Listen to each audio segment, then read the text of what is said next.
All right, shalom, shalom. First and foremost, I'd like to give all praise, honor, and glory unto Yahweh, Bahashem Yahushai, Bahashem Rakah HaKodash, divine honor to my apostles, the great millstone, and peace and salutations to the hopeful members of the elect, the Bahari in the house of David, that's been preordained, predestined to get delivered in these last times and to be the ruling governing body of the nation Yasha. So I want to go into a news and prophecy video. All right, a lot of things are getting stirred up. We're seeing World War III, the process of it brewing up, and it's eventually going to pop off. You know, it's prophecy. Okay, actually, let me get that scripture in Revelation, the 19th chapter.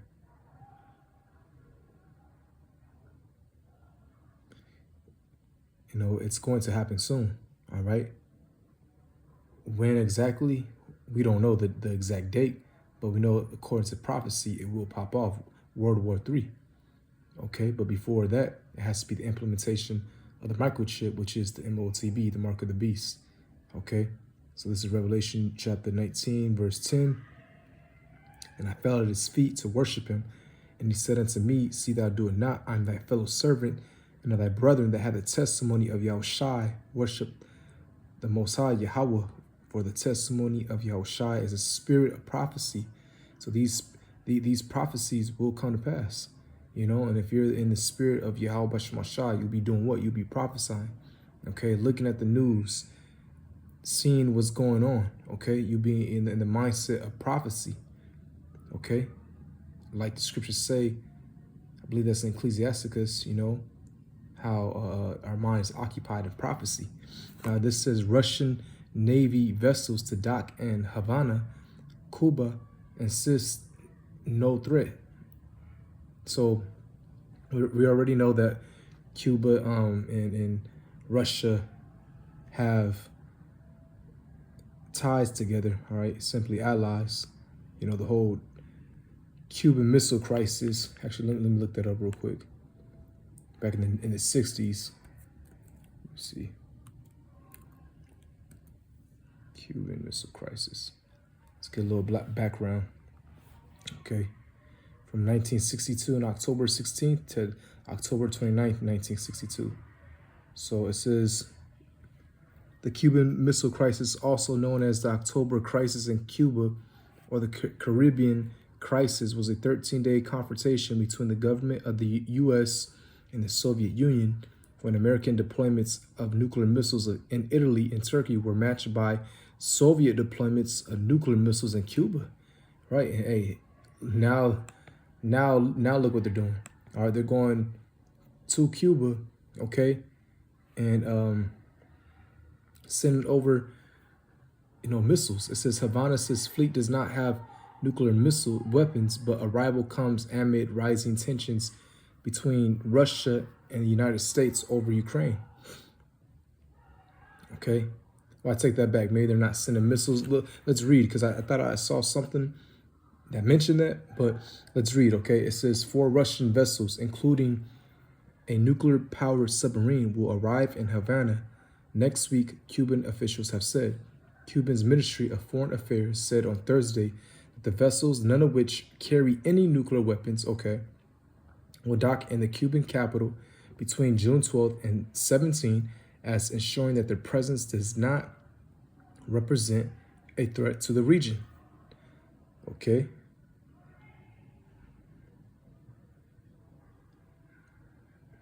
It says this visit corresponds to the historical friendly relations between Cuba and the Russian Federation and strictly adheres to the international regulations, said the ministry in a statement. But the unusual deployment of the powerful nuclear submarine Kazan and 3 other naval vessels so close to the U.S. comes amid major tensions over the war in Ukraine. Cuba and the U.S. are only about 90 miles apart at their closest point. Russian President Vladimir Putin suggested this week that Moscow could take asymmetrical steps if Western countries like Germany and the U.S. were to supply Ukraine with weapons that were then used on Russian soil, and they were actually. They just were. Okay. Let me get that actually. Okay, this just happened about 35 minutes ago? Yeah, 14 minutes ago. Ukraine Russia war live. Kiev says its forces hit one of Putin's most advanced warplanes. Right, because the weapons they're getting from Germany and the U.S. is gonna say it. Okay, it says Ukraine on Sunday said its forces hit an ultra-modern Russian warplane stationed on an airbase nearly 370 miles, which is 600 kilometers, from the front lines after its Western allies allowed Kiev to use their weapons for limited strikes inside Russia. You see, Kiev's main military intelligence service shared satellite photos it said showed the aftermath of the attack. So they actually gave permission to Ukraine to use those weapons, all right, to fight against Russia. If confirmed, it will mark Ukraine's first known successful strike on a Su-57 fighter plane, a twin-engine stealth fighter lauded as Moscow's most advanced military aircraft. I kind of want to see a picture of that. All right, I want to see what that looks like out of curiosity.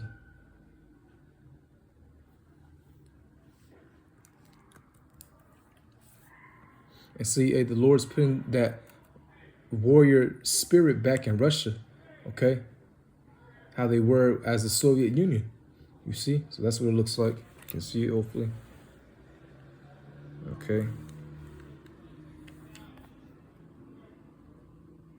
So let's go back. I'm not going to read the whole thing, all right, for time's sake. But it says Moscow did not immediately comment on the reports. Man, this guy outside shut the fuck up. Like, I'm trying to do a lesson. Anyways, it says, it comes as U.S. President Joe Biden said Vladimir Putin is not going to stop with the war in Ukraine, pledging to support Europe against Russia. Right. So hey, it's getting heavy, you know. So I already read that.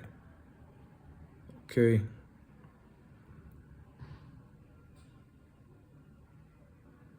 No, already read the Russia going to Cuba, all right, with Navy ships, basically, they're naval ships.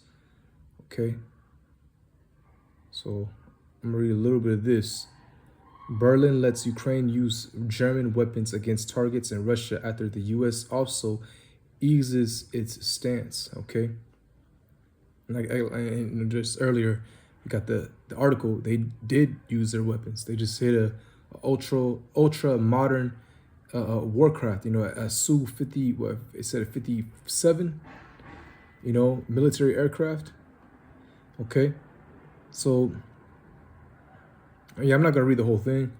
All right, but let's get some scriptures now.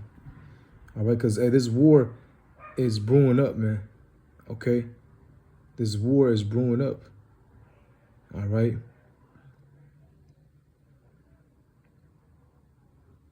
This is Revelation 9 verse 12. All right.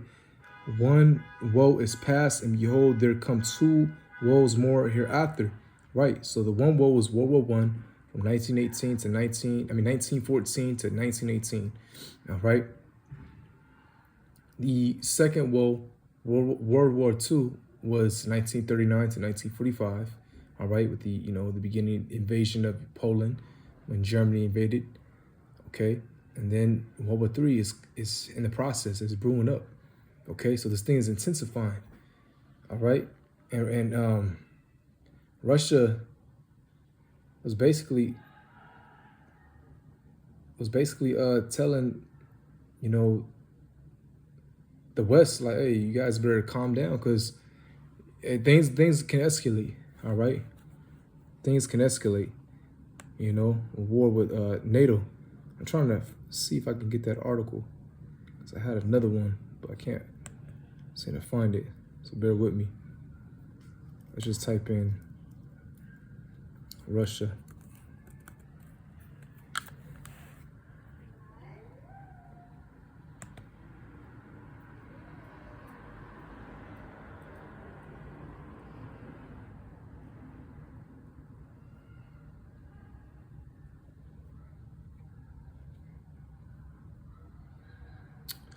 Well, let's just move on, okay? But one last one right here. It says Germany may send another Patriot system to Ukraine, okay? It says the German government is considering supplying Ukraine with another Patriot anti-aircraft missile battery, its fourth, to enhance Ukraine's air defense. And seeing all this that's happening, of them supplying Ukraine with weapons and now, allowing them to fight against Russia, things are going to really escalate, okay? Things are going to really escalate, and eventually Russia will go to war with NATO, okay? Again, the MOTB, the chip has to be implemented first. So we're saying the prelude, we're saying everything, the process of everything, okay? The chip with Neuralink, Elon Musk, already someone was brain implanted with a chip, successful. Okay, now they're actually increasing the workforce in the area. So things are gonna really speed up, and we're seeing the process of, WW3 over there in the Middle East. Tensions are rising, and also Ukraine. Okay, that war is still going on, as we just read. I think Russia just killed, they sent a drone attack. I think they killed like 6 people over there in Ukraine, but buildings are still getting blown up. All right. So let's get Revelation. Slovakia. Not Revelation. Let's get Ezekiel 38, verse 1. It says, "And the word of the Lord came unto me, saying, Son of man, set thy face against Gog, the land of Magog, the chief prince of Meshech and Tubal, and prophesy against them." That's Russia. That's the land of Russia. Okay. And say, "Thus saith the Lord Yahweh Bahashim Yahushai, Behold, I am against thee, O Gog, the chief prince of Meshech and Tubal." Why? Because they're Edomites, and these are the warrior class of Esau. "And I will turn thee back and put hooks into thy jaws." All right, and turn thee back into what? To that old Soviet Union spirit again. That very warlike, patriotic spirit that they had.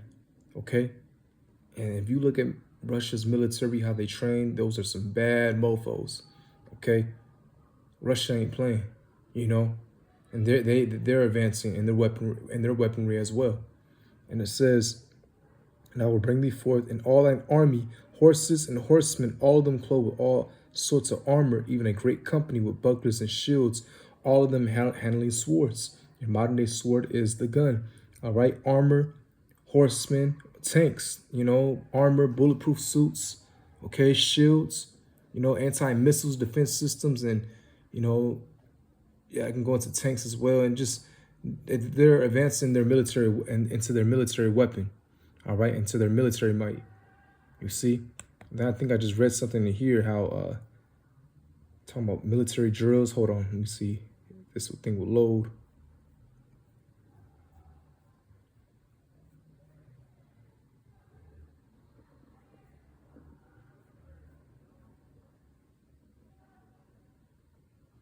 Yeah, it says back in, Russian warships arrive in Havana.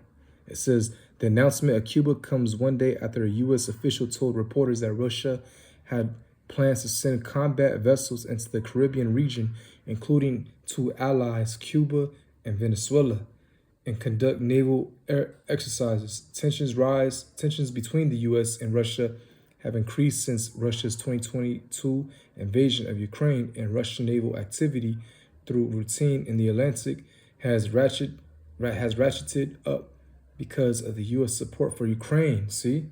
So Russia like, what the fuck y'all doing? Okay, fine. 2 can play at that. Basically. Remember when America was having naval fleets over there in the Black Sea region? That's like seeing naval ships on the Atlantic or Pacific Ocean right there coming out of right by New York. But since they're allies with Cuba, see, it's all chess moves, and they're going back to that warlike spirit because we're in the time of war and it's brewing up, man. WW3 is gonna come to pass, just like we read. 1 war is passed and 2 here come after. The second one been passed 75 years ago. So the third one's on its way, man. Okay. It says Persia, Ethiopia, and Libya with them. All of them with shield and helmet, and those are allies of Russia, especially Persia, which is Iran, Gomer and all his bands, the house of Togomar, Turkey, okay, or Gomer, okay, is Turkey, and all his bands, and the house of Togomar are the north quarters, and all his bands, and many people with thee. Be thou prepared, and prepare thyself, thou and all thy company that are assembled unto thee, and be thou a guard unto them. And Russia is thy guard unto these nations, that powerhouse, just like America is to these to their allies, you know. Let me get another scripture, Isaiah. Because these Russians, hey, they will get busy soon. And when it's all, you know, let loose, when all hell break loose, World War III, these nations are going to come over here on the soils of America and get busy, you know. It says, Isaiah 13, verse 17, behold, I'll stir up the Medes, Russians, against them, which shall not regard silver, and as for gold, they shall not delight in it. You can't pay them off. Their bows also shall dash the young men to pieces, and they shall know pity on the fruit of the womb. Pregnant women, whew, their eyes shall not spare children. Yeah, man, it's coming to that time. All right, let me read a verse up. Their children also shall be dashed to pieces. That's coming. A real, like these people play video games, Call of Duty. That's going to be a real life scenario, you know. Shall be dashed to pieces before the eyes. Their houses shall be spoiled, and their wives ravaged, raped. And it's gonna come to that. All right, we're seeing everything being brewed up. Okay. So, Lord willing, this lesson was edifying. All right. I want to give all praise, honor, and glory unto Yahweh Bashem Ashai, and the honor some other apostles of Great Millstone. That, Shalom.